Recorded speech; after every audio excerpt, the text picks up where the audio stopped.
So just wrapped up shooting a little bit of a hands-on video with the new Note 10, Note 10 Plus upstairs. If you haven't checked out the video yet at this point that you're watching this, I know you probably have, but if you haven't, go check out that video. Get a little bit of background before we do the usual deep dive conversational Willie Do in the house, ladies and gentlemen. He's all healed up. No more cold. No more Kleenex in the nose, in the nostril. I'm very happy about that. I'm glad to have him back in full form, 100%. You 100%? No. 85? Around there. 92? Around there. I mean, he's never 100, so no. We're going to take what we can get. Otis runs him ragged, as far as I can tell. Yep. That's a high-maintenance pup you got there. Anyhow, Note 10, that's what you're here for. It's what I'm here for. It's not every day you get a big flagship launch in the tech segment, in the tech community. A lot of people, they got their hands on. We were lucky enough to get the device in studio. I want to give Willie Do a little bit of credit for that. Also, Samsung Canada putting it together. Quick shout-out for everyone involved. Anyhow, we got it in the studio. I played around with it. You know, I poked, I prodded, I gave it a 1-2. But the thing is, I had such a limited amount of time with it. You know, you can't necessarily get all your thoughts out in that formula, in that format. You probably felt this same way when you went in there and you watched all the various hands-on videos. That's what they are. It's hands-on. It's just impressions. It's real quick. It's like, give me the phones back. And then they got to leave with the phone. So you can't really collect the thoughts. You can't sit back. You can't think about it as much as you might like to. Now I have the opportunity to do that, particularly with this channel, which allows it to be conversational, allows you to go one step deeper into the rabbit hole of the latest smartphone, which in this case happens to be the Note 10, Note 10 Plus. Okay, so for the first time, we have two Note devices. Not just the Note 9 like last time, just the Note 9. You got to buy the Note. You want the Note. Now it's the Note 10 and Note 10 Plus. And I got to admit, Will, it's getting confusing now. It's so many phones. I'm all for choices. For the customer, it's great. You get all these choices. But at a certain point, it's like, I mean, in the premium alone, just Samsung premium alone, S10, S10 Plus, S10e, Note 10, Note 10 Plus. All those, at least at launch, in a similar wheelhouse price-wise. Maybe you could take the E out of that because it was like, I don't remember, $750 or something like that. But everything that I just talked about, somewhere between $700 and $1,000. Well, I guess the Plus here is $1,100. But like all targeted to premium, the same customer, like the premium, luxury, top-of-the-line type of customer. I'm all for choice. But then you go with like the Note 10 series and you kind of nerf it a little bit. And this is where my confusion comes in. It's not just a smaller version of the Plus. It's not like, hey, we just gave you the bigger screen, but otherwise the specs are the same. You're seeing a substantial diminishment in the pixel density on that device from 498 ppi down to 401 ppi. Not that, like, I mean, we're nitpicking. I guess, like, you're pixel picking at that point. Probably, you know, it looks fine. They're great looking displays. I just handled them. I looked at them. AMOLED, all the rest. But the Note series, typically, the DNA is like premium status. It's like the top tier specification. You don't need to worry about it. You buy the Note and you get everything in it. Well, now you got to put this like disclaimer on there. You get the Note 10 Plus and you get everything in it. And then you could still make the argument, even in that department, you didn't get everything because you lost the headphone jack. Now, I don't even want to get into the headphone jack thing, Will, because that's a whole sidetrack. That's a whole fork in the road. Left side, right side. We're not ready for that today. No. That conversation is over now. We can put it to bed. We don't even need to have it because everything's been said that can be said about it. But there are a few other categories beyond that differentiate the two. So we talked about the display, pixel density. Headphone jack doesn't exist on either, but the Plus model is also going to give you more RAM, 12 gigs of RAM. So now you need to be looking at the spec sheets. Once again, Plus representing not just scale, but representing actual features now. All right, the next thing that's up, the camera layout, not identical. You on the Plus series have the time of flight. You have the 3D depth situation going on. You have expandable storage. on the Plus, not on the regular. Now you're like, Will, this is serious. You're like, why do I get the regular Note, just a Note 10 standard, over an S10? S10 Plus. What's the price? Show me an Amazon on an S10 Plus right now. Give me an Amazon price on an S10 Plus right now. Right quick, real quick. Willie do, speed run. S10 Plus. So I'm gonna pay, I could pay $760 on that. All right, you follow me right now, Willie do? 6.4 inches. Okay. Same RAM, same storage. Substantially $200 less listed right now. I get it. It's on Amazon, secondary thing going on. Go ahead, tell me, Will. Why do I get the Note? Why? Because they're pen? Is that $200 pen? Because guess what? I also had expandable storage there. The front camera. I also had a headphone jack there. Okay. I had two cameras on the front right there. Come on, Willie, tell me why. Well, I mean, look how nice it is with the. Oh, you say it's pretty looking. Oh, okay. The one pinhole. Oh, okay. Yeah. Symmetry. Yeah, yeah. You want me to pay $200 for symmetry? That's right. All right, fine. I feel you on that. It's a good-looking phone. Fine. I mean, I don't know where you guys stand on the hole punch situation, but as far as hole punches are concerned, it's about as good as a hole punch is gonna look. Where are you gonna punch, huh? You get the sheet of paper. Where are you gonna punch? You get a little hole punch right in the middle. I made the argument in the video upstairs that, like, I liked having it in the corner because it kind of made sense to get it out of the way of the main frame of, like, whatever it is you're watching when you scale up a video. I mean, you can just tell me. They try to hide it, of course, with the wallpaper on the official images when it came to the S10 Plus. But, it was out of the way. And it was even less noticeable on the S10 standard because it didn't have the dual front-facing cameras. Let me see the spec sheet. Just leave this S10 Plus open for 1 second, if you don't mind, Willie do. AMOLED, capacitive touchscreen, 1440 by 3040. So 3040, 1440 display. So more pixels as well, plus the expandable storage. Now, I get it. Obviously, what else we got? We got some sort of IP rating. We got the same RAM, 8 gigs of RAM. I don't know. It's a tough argument. Now, there must be some reason. There must be something in here that's a bit better. I don't know. Oh, battery. What about batteries? 3,500 milliamp hours on the standard Note series. And over here, what do we got for battery? What was it? Remind me. Was it bigger than 3,500? 4,300? No. I'm saying on the S10 Plus. This listing right here. Can you see it? Maybe you guys scroll down. Or maybe you need a separate speed run search. I don't know. You need to speed run it. You went for the Command F, and really you needed a new window, and you needed just an S10 Plus battery size on a speed run. Because I feel like people are going to be making this comparison. I feel like it makes a lot of sense, this comparison. 33.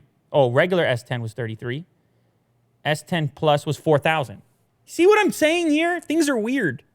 It's a weird comparison. It's a weird thing to figure out. Now, I'm going to go back to my original statement on the matter, which is selection choices are good, but it gets confusing when you use the flagship name and then you start to peel back in these certain, like, little areas in order to get people to step up to say, you get to say, hey, the thing starts at $950, but in reality, the one everybody wants starts at $1,100, and you're squarely in that $1,000 price territory, which brings me to my next part of this discussion.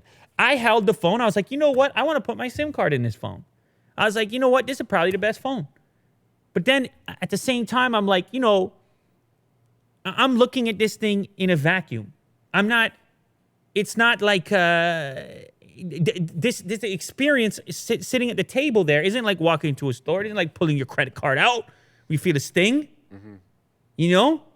So I'm sitting there going, like, as far as comparing the experience, $700 phone, $800 phone, $1,100 phone, and so forth, is that value really coming through? So I started to think about this Note series. I've been really hard on Apple specifically in this department. Like, hey, like what are you doing? You can't just have the premium phone. So what I will say, in Samsung's defense, having the premium phone and really the real launch being the $1,100 model, what I will say is that at least Samsung makes other devices you could choose from. If you want to have Samsung, you want to have the One UI, you want to be with the premium, if you want to call Samsung a premium brand, you could go and get an S10. You have the S series to work with. You could get an S10e, which is a crazy deal right now. You probably like $600, $500, something like that. You could go and get an A series device. So for people who want to make the comparison watching this video and say, Lou, you're so hard on Apple about price, where are you at with the Note? Why aren't you killing the Note at $1,100 start? This is that reason. The lineup is crazy for Samsung. They make 1 billion different models. So they're not out of those categories. If you want a Samsung device, there's probably something that falls into your value category. What the Note represents now, at least in the case of the Plus, is luxury. And that's the way I'm going to start to have to perceive all these smartphones above $1,000. How do you deliver luxury? Because you're definitely not the value point anymore. There's going to be a $700, $800 phone, maybe even a $500 phone that can deliver a better cost to performance ratio. Now it's fancy stuff. It's little touches. It's glass, this and that. It's 45-watt charging. It's the expandable storage. It's the 12 gigs of RAM. It's the 4,300 milliamp hour battery. It's the cherry on top. But you know that the cherry on top isn't the cost to performance ratio. The cherry on top is just the cherry on top. It's not nutritious. You're never gonna mistake a cherry for a steak. It's also the new. New. This is new. New is a luxury. Mm-hmm. The latest is a luxury. Now, I have to say, everything said, there's a whole rant right there. Everything I just said doesn't mean I don't want to put my SIM card in it. You got like the best value for money smartphone, and then you don't care about money smartphone. You have money smartphone. Because like the guy who has money and 1,100 doesn't bother him, I mean, he knows who he is. The value argument might not apply to him. He might say to himself, he made a decision at one point in his life, I'm just going to have the highest end one, and I'm not going to do this value relationship. But let's be clear, that's a guy. It's not the mass market like it used to be. We've seen the figures. We looked them up on this show. What's happening to the plus $1,000 smartphone marketplace? We did a video. You can watch the clip on later clips. I'm not just inventing this. This is not me projecting. This is not me predicting. This is consumer behavior. Consumers are getting more for less, and they're getting smarter, and they're okay with what they're getting at those lower price points in order to skip over or hold on to their devices longer. Let me do a quick comparison for you here, Will. In some ways, the Note 9 is actually superior to the new Note 10. In some ways. 516 PPI. It was a 6.4-inch device, 2960 by 1440. Substantially more resolution than the standard version Note. Yes, it's slightly less resolution than the Plus version of the new Note, but in a smaller form factor, so a higher PPI. 516 PPI versus 401. I'm talking Note 9 against standard Note 10. Note 9, standard Note 9, came with the same amount of RAM. It came with 500 more milliamp rating on the battery. Okay, so it was an improvement on that. Yes, it had the fingerprint on the back of the phone instead of the front. And of course, it didn't have the hole punch situation going on, but it did have a headphone jack. And now you're like, damn, he's making a point. Okay, old stuff, old chip, not a brand new device. But you can see where I'm coming from. It's confusing. If you just went Note 9 to Note 10, you eliminated the Plus. It's confusing to the customer. They're like, I want to get the new Note. Well, which, they might think they just need the Note 10. And the Plus is the true successor to the old Note 9, in my opinion. Now, important to note, Kirk caught it right away. Important to note, well, I forgot what I was going to say. You threw me off. Important. You gave me the reaction there. The S Pen. Important to note, down with the S Pen. They added some features to the S Pen. All right. But I got to admit, it's a kind of a goofy thing going on. Well, it's a kind of thing as you're reaching. Again, you get into that luxury tier of like, how fancy you got to be flicking your phone from a distance. Don't lie to me, Will. Well, we were hoping for a camera on this, man. Yeah, I That would remember be the dream, right? on the renders or whatever. Yeah, I mean, look, it's still a pen. It's cool that this thing exists because I like weird, I like gadgets that are very gadgety. And I mean, that's hard to define, but I think this is kind of one of those science fiction-y type of things. The pen is hidden, you pull it out.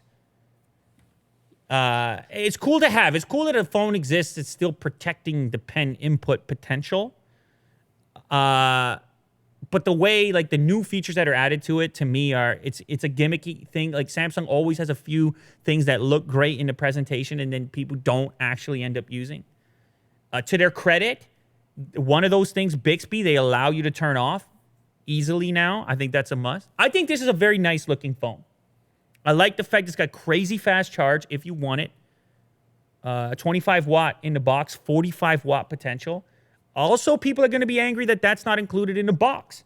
And they're going to say that's kind of pulling an Apple over there.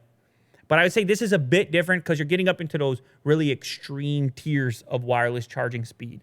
Like 25 is mandatory. 45, it does seem like it could be extra, similar to the wireless super fast charging as well. But anyway, you can make that argument. It's a fair argument. If it can charge that fast, then give it to me for free. Wireless charging is a thing that I've missed. Crazy enough, like I've been on the OnePlus, and I've told OnePlus this. Like, what's the big deal? I get it. Fast charging. You can have both, fast charging and wireless charging. Why we got to make a stand on this particular one? Save $5, $10. I don't know what you're saving. Just put it in there, please. Up to 1 terabyte expandable storage. You got the DeX functionality. You can hook it up to a laptop now. That's got to be the weirdest implementation. You got a laptop sitting there. You're like, nah. I'm gonna power it up with my phone. Guy like you, will he do? Well, you out of your mind? You got your MacBook there, but you're like, nah, actually, I'm DeXing right now. Yeah, I prefer Android. Yeah, I don't need to. I'm just gonna use it as a display. I'm gonna use my laptop as a display. Yeah. Guy like you, crazy. But sort of functional on at least as a desktop situation. I could see that being cool. I've wanted to do a challenge for a while. Like, could you survive just using DeX and your smartphone as your total computing scenario? That could be cool. That could be a cool experiment. But of course, in that case, you're more likely to do the monitor keyboard scenario as opposed to using your laptop in that fashion. It's a good looking phone, man. I mean, the screen to body ratio, the symmetry of it, it's a good looking phone. It's got almost pretty much everything you want. The price you got to pay for it is not the value point. I mean, I told people this in advance. I actually expected it to be a little more expensive, to be honest, but they probably saw the same stuff that we saw going forward as far as the sales figures for the premium stuff, and they're like, I don't know. 1,100, we're going to stop it right there. Of course, you get the 5G model, you get up to like 1,300 or whatever it happens to be. So all in all, extended breakdown. I need to put my SIM card into the device, use it day to day, see what the value is of certain things like the S Pen. The camera in the preliminary test looked great, but for the most part, it's going to be S10 caliber camera. Not that there's anything wrong with that. That's a good thing. But again, you start making this comparison to the S10 stuff because I think that's a real consideration you should make as a potential buyer right now. Go back to the old model or to the S10 and say, okay, I get the plus version of S10 for less than either of these. Why am I going up? The Super Steady was cool. Will, I'll give you that. You're showing it off right now. I tested the Super Steady. I mean, that's legit. In the studio environment, I wasn't running around. I wasn't doing backflips because I can. My spare time. I'm not ready to show it to the world yet, but the kind of thing I get into. Still working on it. But in the studio, that Super Steady video looked awesome, and the video quality, front-facing camera looked awesome. I mean, it's an awesome phone. They did deliver. Samsung knows how to deliver on its front. I'm happy to see 4,300 milliamp hours. I could use that. There's a lot that I like about this phone, but I can't skip out on the main part of the conversation, which is in 2019, the $1,100 phone is not the everybody phone anymore. It's not the phone of the people anymore. It's the powerhouse phone. It's the phone for the enthusiast. It's the phone for the person who's predetermined that they're going to have the premium spec. What we saw happen in smartphones, Will, is that like we saw the Toyota Corollas emerge. We saw the value ones emerge up and be good enough for most people. We saw devices like these continue to go up market price-wise at a crazy rate. They became the $100,000 car. Is what it's not that it doesn't serve a purpose. It's not that it's not nice. It's that a lot of people out there right now, they're going A to B for better. They're getting better gas mileage. Their photos look pretty good in most situations. Their batteries got bigger. The mid-range became the go-to. The mid-range became the main range. And the top range became the Range Rover. That's it. You cut it.